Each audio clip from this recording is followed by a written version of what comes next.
तो जय हिंद साथियों, आज की इस वीडियो में देखने वाला है आरआरबी एनटीपीसी सीबीटी 1 भर्ती परीक्षा 2025 में जो परीक्षा होने वाला है उसका प्रीवियस ईयर क्वेश्चन देखने वाला है। 28/3/2016 को फर्स्ट टिप्पणी में पूछा गया क्वेश्चन सभी को डिस्कस करने वाले हैं। तो इस वीडियो को शुरू से लेकर एंड तक जरूर देखिएगा। चैनल पर अगर नया है तो चैनल को सब्सक्राइब कर लीजिएगा। वीडियो को लाइक नहीं किया तो वीडियो को लाइक जरूर से कर दीजिएगा। इसका पार्ट 1 करा चुके हैं, अगर पार्ट 1 देखना चाहते हैं तो डिस्क्रिप्शन में लिंक दे देंगे, वहाँ से आपको मिल जाएगा। नहीं तो हमारे चैनल पर जाइएगा तो वहाँ से भी आपको मिल जाएगा पार्ट 1। तो आज की इस वीडियो में पार्ट 2 में हम देखने वाले हैं 50 से लेकर 100 तक प्रश्न। तो इस वीडियो को शुरू से लेकर एंड तक जरूर देखिएगा।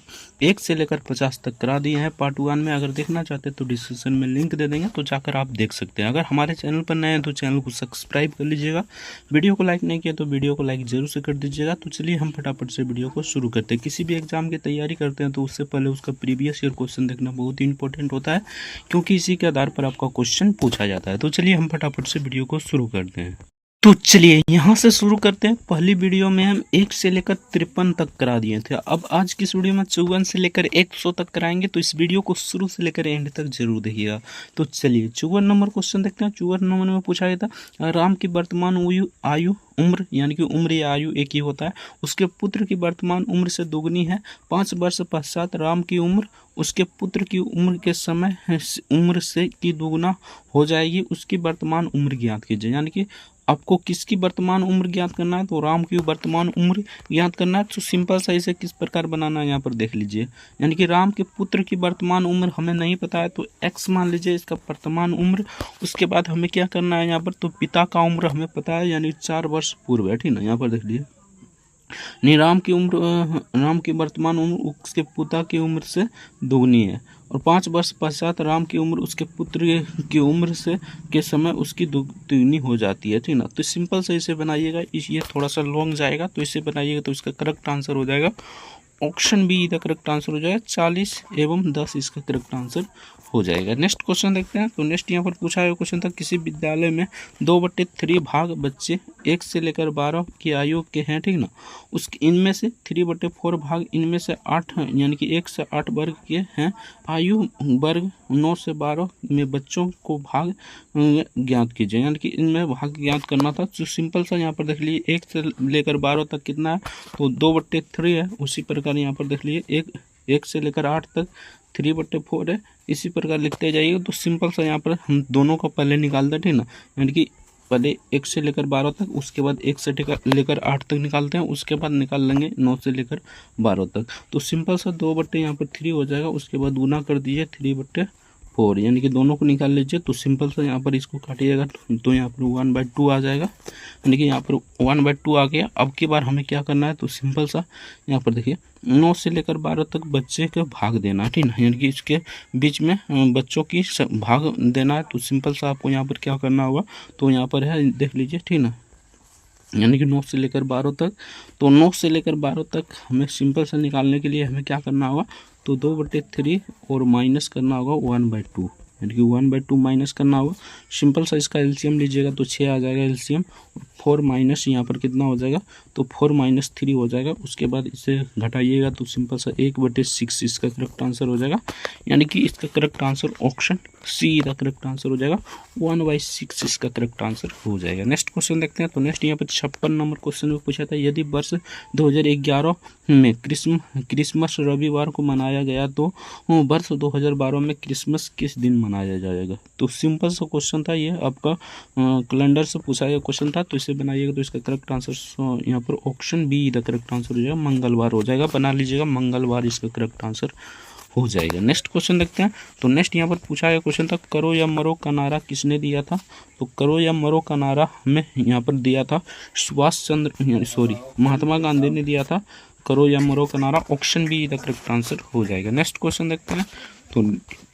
तो नेक्स्ट यहाँ पर 58 नंबर क्वेश्चन में पूछा था अनिल 6 रुपया अंडा की दर से 100 अंडे खरीदा और उसने 25 अंडे 10% के लाभ से बेचा। अन्य 25 अंडे 25% की लाभ हानि से बेचा और शेष 50 अंडे 20% के लाभ से बेचा। अनिल समग्र हानि या हानि यानी लाभ या हानि क्या है, ठीक ना। इनकी इसके समग्र लाभ या हानि क्या है, ये आपसे पूछा गया था, ठीक ना। तो सिंपल सा इसे बनाइएगा तो इसका करेक्ट आंसर आ जाएगा। यहाँ पर देख लीजिए, बना लीजिएगा। इसका करेक्ट आंसर हो जाएगा 12% हानि, option D the correct answer हो जाएगा, ठीक ना।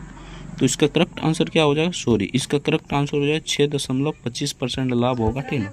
तो 58 का correct answer option be the correct answer हो जाएगा, ये नहीं होगा, 12% नहीं होगा, option be the correct answer हो जाएगा। ये थोड़ा सा लंबा जाएगा, बाकी आप सभी बना लीजिएगा। इसका पीडीएफ डाउनलोड करना चाहते हैं तो टेलीग्राम का लिंक नीचे डिस्क्रिप्शन में दिया होगा, तो सिंपल सा टेलीग्राम से जुड़कर पीडीएफ को डाउनलोड कर सकते हैं, ठीक ना। तो चलिए 59 नंबर क्वेश्चन में पूछा था 37,500 रुपया मूलधन का 8% बढ़ती वर्ष चक्रवृद्धि ब्याज की दर से 1.1/2 वर्ष में मिश्र धन क्या होगा यदि ब्याज अर्धवार्षिक संयोजित हो तो सिंपल सा ये चक्रवृद्धि ब्याज वाला फॉर्मूला था। तो 58 का करेक्ट आंसर क्या हो जाएगा, यहाँ पर देख लीजिए, ठीक ना। इसका करेक्ट आंसर क्या हो जाएगा, तो यहाँ पर देख लेते हैं इसका करेक्ट आंसर क्या हो जाएगा, यानी कि 59 का करेक्ट आंसर हो जाएगा ऑप्शन डी, यानी कि 42,812.4 रुपया, ऑप्शन डी का करेक्ट आंसर हो जाएगा। नेक्स्ट क्वेश्चन देखते हैं, सुनामी हॉर्बर वेव का क्या कारण है, तो इसका क्या कारण है ये आपसे पूछा गया था, ठीक ना। तो 60 का करेक्ट आंसर हो जाएगा option A the correct answer हो जाएगा समुद्र तल में आने वाला भूकंप, option A the correct answer हो जाएगा। नेक्स्ट क्वेश्चन देखते हैं, तो नेक्स्ट यहाँ पर पूछा था अनुपूरक कोण क्या है, तो अनुपूरक कोण क्या है ये आपसे पूछा गया था, तो इसका करेक्ट आंसर हो जाएगा कोण जिसका योग 180 डिग्री हो, ठीक ना, यानी कौन वैसा कौन जिसका योगफल 180 डिग्री हो वही इसका करेक्ट आंसर हो जाएगा, option A the correct answer हो जाएगा। नेक्स्ट क्वेश्चन देखते हैं, हमारी आंखों में लेंस का क्या कार्य है, यानी कि हमारे आंख में लेंस का क्या कार्य है ये आपसे पूछा गया था, तो इसका करेक्ट आंसर हो जाएगा ऑप्शन सी, यानी कि आंखों की फोकस दूरी परिवर्तन करता है, आंखों की फोकस दूरी क्या करता है, तो परिवर्तन करता है, ऑप्शन सी का करेक्ट आंसर हो जाएगा। नेक्स्ट क्वेश्चन देखते हैं, ए पुत्र है बी तथा बी यानी कि बी का पिता है, ठीक ना, और सी का क्या है, तो बी का बी किस प्रकार सी से संबंधित है, यानी कि ये थोड़ा सा लैंग्वेज में इधर उधर हुआ है, तो सिंपल सा इससे बनाइएगा, ये ब्लड रिलेशनशिप क्वेश्चन है, ठीक ना, तो सिंपल सा इसे बनाइएगा तो इसका करेक्ट आंसर हो जाएगा ऑप्शन डी, निर्धारण नहीं किया जा सकता, ये ऐसा ही पूछा है, निर्धारण नहीं किया जा सकता है, ठीक, ऑप्शन डी का करेक्ट आंसर हो जाएगा। नेक्स्ट क्वेश्चन देखते हैं, तो नेक्स्ट यहाँ पर 64 नंबर क्वेश्चन में पूछा था निम्नलिखित में से कौन सा मृत व्यक्ति का स्मारक नहीं है, तो इनमें से कौन सा मृत व्यक्ति का स्मारक नहीं है ये आपसे पूछा गया था, तो इसका करेक्ट आंसर हो जाएगा ऑप्शन सी, चार मीनार किसी का मृत व्यक्ति का स्मारक नहीं है, ठीक ना, ऑप्शन सी का करेक्ट आंसर हो जाएगा। नेक्स्ट क्वेश्चन देखते हैं, तो नेक्स्ट यहाँ पर पूछा गया था प्रथम अधिकारित अंतर्राष्ट्रीय क्रिकेट मैच खेलने वाली 2 टीमों के नाम बताइए, यानी कि 2 टीमों का नाम बताना है यहाँ पर, ठीक ना, तो इसका करेक्ट आंसर क्या हो जाएगा, तो सिंपल सा, तो इसका करेक्ट आंसर हो जाएगा ब्रिटेन और America, option D the correct answer हो जाएगा ब्रिटेन और अमेरिका इसका करेक्ट आंसर हो जाएगा।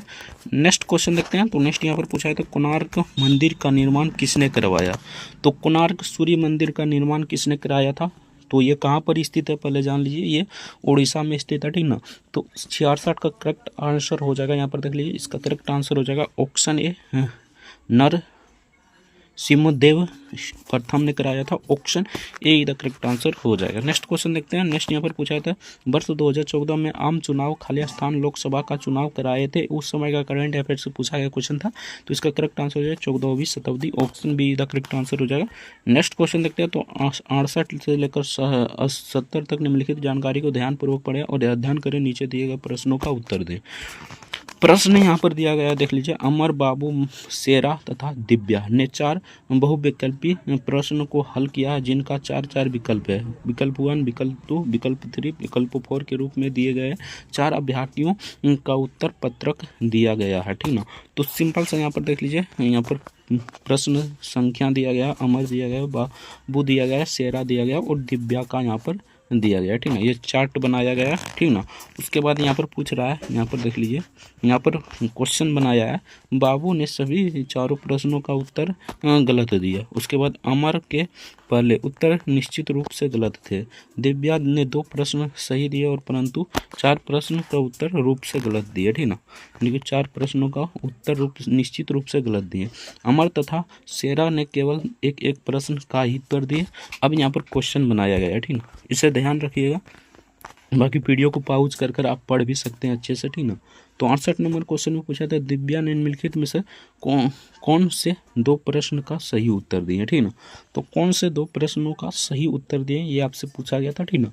तो 68 का करेक्ट आंसर क्या हो जाएगा, तो इसका करेक्ट आंसर हो जाएगा ऑप्शन यहाँ पर बी इसका करेक्ट आंसर हो जाएगा। 1 और 3 इसका करेक्ट आंसर हो जाएगा। नेक्स्ट क्वेश्चन देखते हैं। नेक्स्ट यहाँ पर पूछा था निम्नलिखित में से किसने प्रश्न 4 का सही उत्तर दिया। तो किसने प्रश्न 4 का सही उत्तर दिया था, तो अमर ने प्रश्न 4 की सही उत्तर दिया था, ठीक ना। तो अमर इसका करेक्ट आंसर हो जाएगा, option A the correct answer हो जाएगा। नेक्स्ट क्वेश्चन देखते हैं। तो नेक्स्ट यहाँ पर पूछा गया क्वेश्चन था, यानी कि यहाँ पर 69 नंबर हो गया, यहाँ पर 70 नंबर देखते हैं, ठीक है। 70 नंबर में पूछा था निम्नलिखित में से किस प्रश्न का उत्तर शेरा ने सही दिया। तो किस प्रश्न का उत्तर शेरा ने सही दिया था, तो शेरा ने प्रश्न 2 का उत्तर सही दिया था। तो इसका करेक्ट आंसर क्या हो जाएगा, यहाँ पर प्रश्न 2 संख्या, प्रश्न संख्या 2, ऑप्शन बी का करेक्ट आंसर हो जाएगा। नेक्स्ट क्वेश्चन देखते हैं। तो ये ग्राफ वाला क्वेश्चन है, देख लीजिए। ये निम्नलिखित आरेख के दुकानदार द्वारा बेची गई साइकिलों की संख्या दर्शाई गई है। बृहस्पतिवार से रविवार तक साइकिलें बेची गई है, ठीक ना।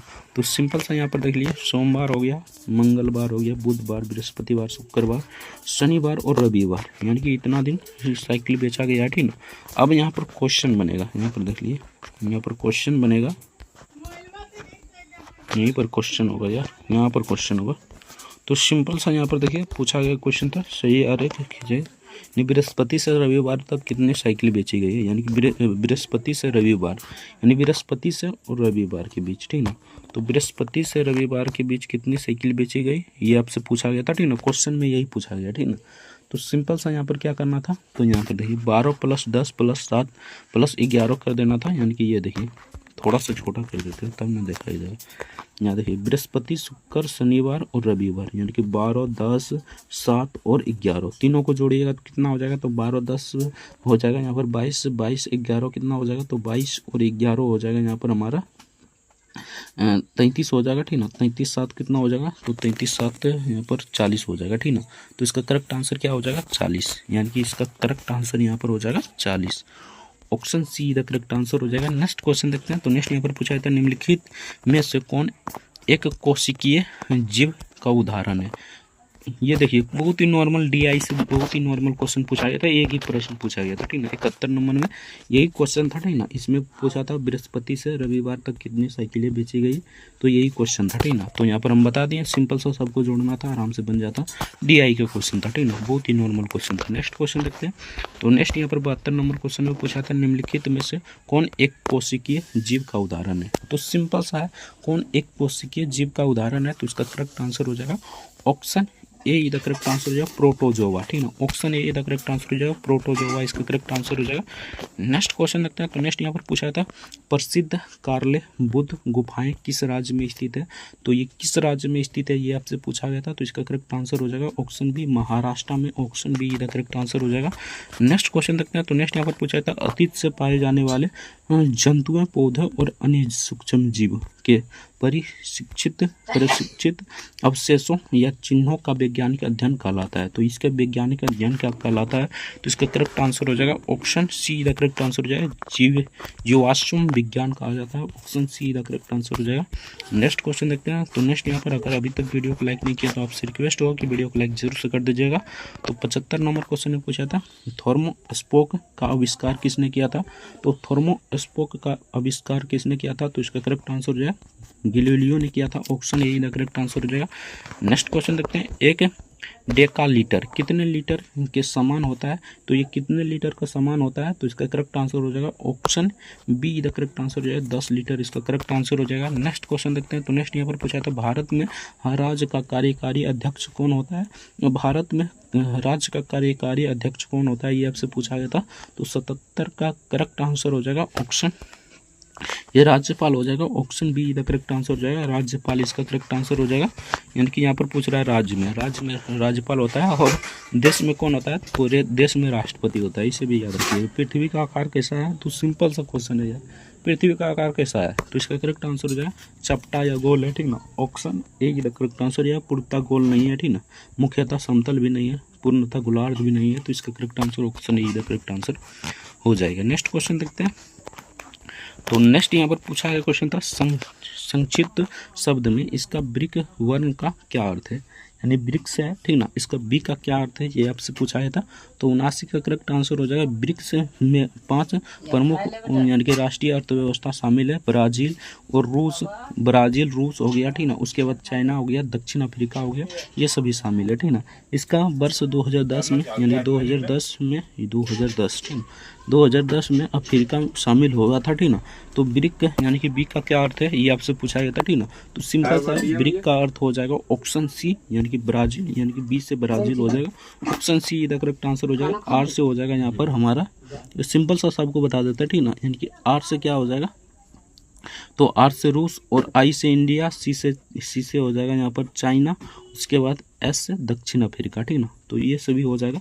आप सभी याद रखिएगा। इसमें कितना देश शामिल है, तो 5 देश शामिल है।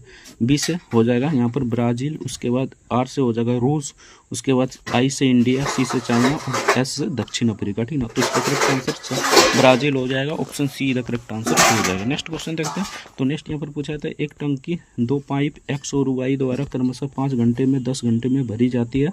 अन्य पाइप जेड भरी टंकी को 20 घंटे में खाली कर सकता है। यदि तीनों नल एक साथ खोल दिए जाए तो टंकी कितने घंटों में भर जाएगी। यानी कि अगर दोनों को खोल दिया जाए तो कितने घंटे में भर जाएगी, ये आपसे पूछा गया था। नॉर्मल क्वेश्चन है, देखिए किस प्रकार बनाना है, ठीक ना। तो सिंपल सा यहाँ पर क्या करना है, 1/5 हो जाएगा यहाँ पर, ठीक ना। उसके बाद प्लस कर देना है 1/10, यानी कि यहाँ पर भर रहा है तो प्लस हो जाएगा, और यानी खाली कर रहा है तो माइनस हो जाएगा, 1/20 कर दीजिए, ठीक ना। आप पूरा बनाइए, इसका करेक्ट आंसर आ जाएगा। यहाँ पर लघुत्तम लेते हैं, 20 आ जाएगा लघुत्तम। उसके बाद देखिए 5 × 20 यानी कि यहाँ पर 4 हो जाएगा, यहाँ पर 2 हो जाएगा, उसके बाद यहाँ पर -1 हो जाएगा। तो 4 2 6, 6 में से 1 घटाइएगा तो 5, 6 में से 1 घटाइएगा, यानी 4 2 6, 6 में से यहाँ पर 4 2 6, 6 में से 1 घटाइएगा तो कितना बच जाएगा, तो 5 बच जाएगा। 5 बटे यहाँ पर क्या हो जाएगा, तो 20। 5 बटे यहाँ पर क्या हो जाएगा, तो 20। सिंपल साइज का काटिएगा तो 1/4 हो जाएगा, ठीक ना। यानी कि ये हो गया समय, और ये हो गया हमारा कार्य, यानी कि एफिशिएंसी, ठीक ना। तो इसका करेक्ट आंसर, समय पूछ रहा है तो इसका करेक्ट आंसर 4 हो जाएगा। ऑप्शन बी का करेक्ट आंसर हो जाएगा। नॉर्मल क्वेश्चन था, आराम से बना सकते थे। नेक्स्ट क्वेश्चन देखते हैं। तो नेक्स्ट यहाँ पर पूछा था, एक कंपनी 10 कर्मचारियों में से प्रत्येक 36,200 रुपया वेतन मिलता है एवं 15 कर्मचारियों में से प्रत्येक को 33,550 रुपये वेतन मिलता है। कंपनी में कर्मचारियों का औसत वेतन क्या है, यानी कि कंपनी में कर्मचारियों का औसत वेतन क्या है, ये आपसे निकालने के लिए कह रहा था। तो सिंपल सा इसमें निकालिए, करेक्ट आंसर हो जाएगा 34,610, यानी 34,610 रुपया हो जाएगा। ऑप्शन ए करेक्ट आंसर हो जाएगा। नेक्स्ट क्वेश्चन देखते हैं, विषम को पद का ज्ञात करें। यानी शुतुरमुर्ग है, उसके बाद कौवा है, कबूतर है और गौरैया है, ठीक ना। तो इसमें सबसे अलग कौन हो जाएगा, तो यहाँ पर देखिए 82 में सर से अलग हो जाएगा शुतुरमुर्ग का अंडा सबसे बड़ा होता है, आप सभी जानते होंगे। नेक्स्ट क्वेश्चन देखते हैं। तो नेक्स्ट यहाँ पर पूछा था, यदि a² - b² भागा है, यहाँ पर a + b का मान इतना है तो a - b का मान निकालना था। नॉर्मल क्वेश्चन है, देखिए आपको किस प्रकार बनाना था। तो a² - b², ठीक ना, बट्टे यहाँ पर कितना हो जाएगा, तो a + b, ठीक ना, a + b हो जाएगा। इसको निकालिएगा, सिंपल सा यहाँ पर छोटा लिखते हैं, ठीक ना, a² - b² बट्टे यहाँ पर कितना हो जाएगा, a + b। तो सिंपल सा इसे निकालिएगा, तोड़िएगा तो a - b, ठीक ना, और हो जाएगा a + b, ठीक ना, a + b हो जाएगा। और यहाँ पर नीचे भी a + b, तो a + b लिख दीजिए। सिंपल सा दोनों को काट दीजिए, यहाँ पर कितना बचा, a - b बचा। तो सिंपल सा a - b का मान 25 है, तो a - b का मान भी 25 हो जाएगा। तो correct answer option be the correct answer हो जाएगा। बहुत ही नॉर्मल क्वेश्चन था। नेक्स्ट क्वेश्चन देखते हैं। नेक्स्ट यहाँ पर पूछा था, अरुणा आसिफ अली को खालिस्तान में भारतीय राष्ट्रीय कांग्रेस का ध्वज फहराने के लिए याद किया गया था। तो कब याद किया गया था, ये आपसे पूछा गया था। तो इसका करेक्ट आंसर हो जाएगा 1942 में, यानी कि भारत छोड़ो आंदोलन के दौरान मुंबई में इस झंड टैंक मैदान के भारतीय राष्ट्रीय कांग्रेस का ध्वज फहराने के लिए याद किया गया था, ठीक ना। तो इसका करेक्ट आंसर हो जाएगा मुंबई हो जाएगा। Option A the correct answer हो जाएगा। 1942 में किया गया था, ठीक ना, भारत छोड़ो आंदोलन के दौरान, ठीक ना। तो इसका correct answer option A the correct answer हो जाएगा। नेक्स्ट क्वेश्चन देखते हैं।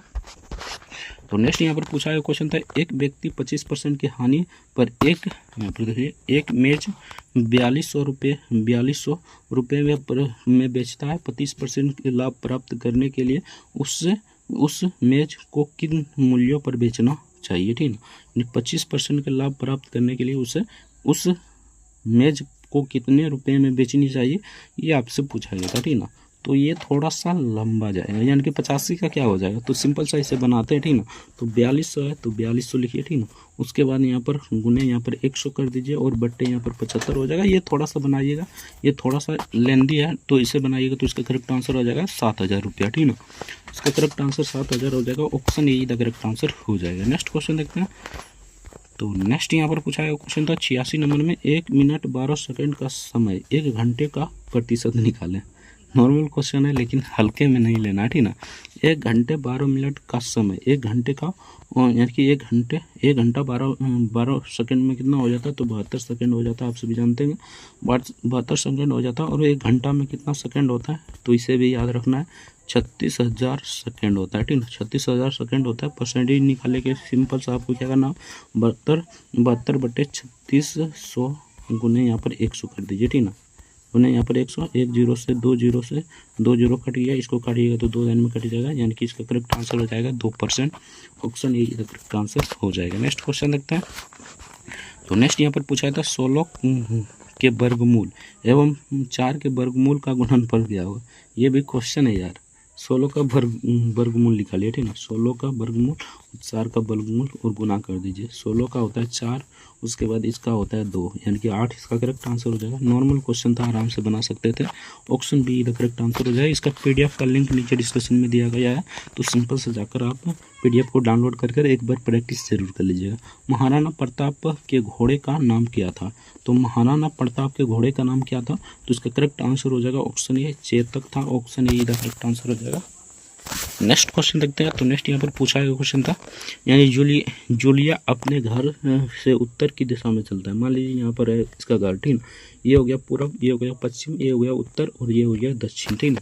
मान लेते हैं यहाँ पर है इसका घर, ठीक ना। और ये यहाँ पर चला कितना, तो यहाँ पर चली, ठीक ना। चली उत्तर की ओर चली, कुछ दूर चला होगा, ठीक ना। उत्तर की ओर चली, उसके बाद आपने यहाँ की घर यहाँ पर है, ठीक ना। मान लीजिए ये घर है, ठीक ना। ये उत्तर की ओर चली, उसके बाद कुछ बाद समय बाईं ओर मुड़ जाते हैं, यानी कि ये हो गया दाहिना, ये बायां हो गया, ये दाहिना हो गया, ठीक ना। तो सिंपल सा ये देखिए, ये हो गया दाहिना, ये हो गया बायां, तो इधर चलेगा, तो इधर चली, फिर से देखिए यहाँ पर फिर और मुड़ी तथा फिर दाईं ओर चली, दाईं ये हो जाएगा, दाईं ओर चली और मुड़ी तथा फिर दाईं ओर मुड़ गई, यानी कि इधर मुड़ गया, ठीक ना। तो ये हो गया हमारा पूरब, ये हो गया पश्चिम, इधर याद रखिए, ये पश्चिम हो गया, ये हो गया उत्तर, ये हो गया दक्षिण, ठीक ना। ये हो गया हमारा दक्षिण, शॉर्ट में लिख दिया, ठीक ना। अब हमें क्या पूछ रहा है, तो यहाँ पर देखिए, अब उसका मुख किस दिशा में है, ठीक ना। तो अब उसका मुख किस दिशा में है, तो इधर है, तो ये क्या है हमारा, तो ये हमारा पूरब है, ठीक ना। तो ये हमारा पूरब है, लेकिन पूरब इसका होगा आंसर, ये पूरब होगा, यानी कि इसका मुख तो पूरब ही होगा, पूरब ही हो रहे, ठीक ना। तो करेक्ट आंसर हो जाएगा पूरब ही होगा, ठीक ना। Option be the correct answer हो जाएगा, पूर्व इसका करेक्ट आंसर हो जाएगा। नेक्स्ट क्वेश्चन देखते हैं। तो नेक्स्ट यहाँ पर पूछा था, बस पर सवार एक व्यक्ति पता है कि बस 1 मिनट में 15 विद्युत खंभों को पार करती है, ठीक ना। सतत यानी कि 2 सतत खंभों के मध्य की दूरी 50 मीटर है, तो बस की चाल क्या होगी, इससे आपका बस का चाल निकल जाएगा, ठीक ना। निकाल लीजिएगा, 90 का करेक्ट आंसर हो जाएगा। ऑप्शन बी 150 किलोमीटर पर घंटा से चल रहा है बस, ठीक ना। ऑप्शन बी का करेक्ट आंसर हो जाएगा। बाकी इसे निकाल लीजिएगा, ये थोड़ा सा लंबा जाएगा, ठीक ना। तो चलिए नेक्स्ट क्वेश्चन देखते हैं। मीना ने एक कार खरीदने के लिए बैंक से 27 लाख 50 सॉरी यहाँ पर 2,27,00,000 नहीं होगा, 2,75,000 रुपया ऋण पर लिया, यानी कि ब्याज लिया, ठीक ना। 8% प्रति वर्ष की दर से ब्याज अदा किया तो 3 वर्ष बाद भुगतान किया गया, ठीक ना। भुगतान के समय 35,000 यहाँ पर देख लिए, 3,35,000 रुपये पुराना स्कूटर बैंक दिया, ठीक ना। यानी पुराना स्कूटर बैंक दिया, ठीक ना। भुगतान के समय स्कूटर का मूल्य क्या था, यानी भुगतान के समय स्कूटर का मूल्य क्या था, ये आपसे निकालना था। तो ये भी थोड़ा सा लंबा जाएगा, बाकी इसे बनाइएगा तो इसका करेक्ट आंसर हो जाएगा ऑप्शन बी, यानी कि 6,000 रुपया इसका करेक्ट आंसर हो जाएगा। नेक्स्ट क्वेश्चन देखते हैं। तो नेक्स्ट यहाँ पर पूछा गया क्वेश्चन था, ठीक है। अगर अभी तक वीडियो को लाइक नहीं किया तो आपसे रिक्वेस्ट होगी वीडियो को लाइक जरूर से कर दीजिएगा, चैनल पर नया है तो चैनल को भी सब्सक्राइब जरूर से कर लीजिएगा। तो 92 नंबर क्वेश्चन पूछा था कुचिपुड़ी की उत्पत्ति किस राज्य से हुई है। बहुत ही नॉर्मल क्वेश्चन है, ये तो हर एक बच्चा जानता होगा, ठीक ना। तो इसका करेक्ट आंसर हो जाएगा ऑप्शन ए आंध्र प्रदेश से, ऑप्शन ए का करेक्ट आंसर हो जाएगा। नेक्स्ट क्वेश्चन देखते हैं, 3 घंटियाँ क्रमशः यानी 3 घंटियाँ क्रमशः 15, 20, 30 मिनट के अंतराल बजती है। यदि घंटियाँ 11 बजे पूर्वाह्न एक साथ बजती है तो पुनः अगली बार एक साथ कितने बजे बजेगी, ठीक ना। तो इसे निकालिएगा तो इसका करेक्ट आंसर हो जाएगा 12 बजे पूर्वाह्न होगा या अपराह्न, ठीक ना। तो यहाँ पर देख लीजिए 12 बजे दोपहर यानी कि पूर्वाह्न हो जाएगा। तो इसका करेक्ट आंसर हो जाएगा 12 बजे PM यानी कि शाम को। Option be the correct answer हो जाएगा। नेक्स्ट क्वेश्चन देखते हैं। नेक्स्ट यहाँ पर पूछा था इसमें से कौन सा विलोम यानी कि विलोम है, ये आपसे पूछा गया था, ठीक ना। नहीं, इसमें से कौन सा विषम है ये आपसे पूछा गया था। तो 1 का क्यूब कीजिए, उसके बाद 2 का क्यूब कीजिए, उसी प्रकार 3 का क्यूब कीजिए, ठीक ना। उसके बाद 4 का क्यूब कीजिए, ठीक ना। तो 4 का क्यूब कीजिएगा तो यहाँ पर कितना आ जाएगा, तो 64 आ जाएगा, लेकिन यहाँ पर कितना है 36 हो जाएगा। उसी प्रकार 5 का क्यूब कीजिए, 6 का क्यूब कीजिए तो इतना आ जाता, ठीक ना। तो यही 36 इसका करेक्ट आंसर हो जाएगा। विलोम यानी कि वोमेल पूछा है तो विलोम है, ठीक ना, इसे आप ध्यान रखिएगा। तो 36 इसका करेक्ट आंसर हो जाएगा। Option A the correct answer हो जाएगा। नेक्स्ट क्वेश्चन देखते हैं। तरंग की आवृत्ति में वृद्धि होने पर इसके तरंग दैर्ध्य पर में खाली स्थान क्या होती है, ठीक है। कमी होती है, स्थिर होती है, वृद्धि होती है या क्या होती है, ये आपसे पूछा गया था। तो इसका करेक्ट आंसर हो जाएगा कमी होती है, ठीक ना। ऑप्शन बी का करेक्ट आंसर हो जाएगा। नेक्स्ट क्वेश्चन देखते हैं। नेक्स्ट यहाँ पर पूछा था किसी तत्व के परमाणु भार की तुलना में निम्नलिखित में से किस तत्व के परमाणु भार से की जाती है, यानी कि किस तत्व की परमाणु भार से की जाती है, ये आपसे पूछा गया था। तो 96 का करेक्ट आंसर हो जाएगा ऑप्शन सी यानी कार्बन से की जाती है। ऑप्शन सी का करेक्ट आंसर हो जाएगा। नेक्स्ट क्वेश्चन देखते हैं। निम्नलिखित में से कौन यानी सबसे छोटा महाद्वीप कौन सा है, यानी कि इनमें से कौन सा महाद्वीप सबसे छोटा है। तो आप सभी जानते हैं Australia. Option see the correct answer हो जाएगा। नेक्स्ट क्वेश्चन देखते हैं। निम्नलिखित में से किस मार्स गैस के रूप में भी जाना जाता है, मार्स गैस के रूप में किसे जाना जाता है। तो 98 का करेक्ट आंसर हो जाएगा। ऑप्शन ए मीथेन को जाना जाता है। Option A the correct answer हो जाएगा। नेक्स्ट क्वेश्चन देखते हैं। तो नेक्स्ट यहाँ पर पूछा जाएगा राज ने 4 यानी कि विषयों में क्रमशः इतना प्राप्त किया, ठीक ना, यानी कि इतना अंक प्राप्त किया। उसे 5वें विषय में कितना अंक प्राप्त करना चाहिए ताकि उसका औसतन 80 आ जाए। नॉर्मल क्वेश्चन है, सिंपल सा। आपको यहाँ पर क्या करना था देख लीजिए। 5 विषयों में प्राप्त अंक यानी कि 5 विषयों में अगर 5 से गुना करते हैं तो यहाँ पर 400 आ जाएगा। सिंपल सा 400 आ जाएगा ना। अब इसको सबको जोड़िए, ठीक ना, सबको जोड़िए और यहाँ पर 420 में घटा दीजिए और सबको जोड़िए तो 66। इसको जोड़िएगा तो सिंपल सा डायरेक्ट जोड़ देते हैं, ठीक ना। तो जोड़िएगा तो 302 आ जाएगा। 302 में और यहाँ पर देख लीजिए 420 घटा देना है, ठीक ना। 420 को घटा देना है तो यहाँ पर 98 इसका करेक्ट आंसर आ जाएगा। यानी कि ऑप्शन के हिसाब से यहाँ पर देख लेते हैं 98 इसका करेक्ट आंसर आ जाएगा, ठीक ना। तो इसका करेक्ट आंसर 98 हो जाएगा। ऑप्शन सी का करेक्ट आंसर हो जाएगा। ये लास्ट क्वेश्चन है, बाकी ये कथन निष्कर्ष वाला है, इसे देख लीजिएगा। इसका करेक्ट आंसर हो जाएगा ऑप्शन डी यानी कि ऑप्शन बी का करेक्ट आंसर हो जाएगा। केवल 2 पालन करता है। बाकी आज की इस वीडियो में इतना ही। बाकी पार्ट 1 देखना चाहते हैं तो डिस्क्रिप्शन में लिंक दे देंगे। बाकी हमारे चैनल पर जाइएगा तो वहाँ से भी आपको मिल जाएगा, तो वहाँ से भी आप देख सकते हैं। बाकी वीडियो कैसा लगा कमेंट करके जरूर बताइएगा। चैनल पर नए हैं तो चैनल को सब्सक्राइब जरूर से कर लीजिएगा। वीडियो को लाइक नहीं किया तो वीडियो को लाइक जरूर से कर दीजिएगा। मिलते हैं स्टूडियो में किसी नेक्स्ट टॉपिक के साथ। तब तक के लिए जय हिंद, जय भारत, वंदे मातरम। वीडियो देखने के लिए आपका बहुत बहुत धन्यवाद।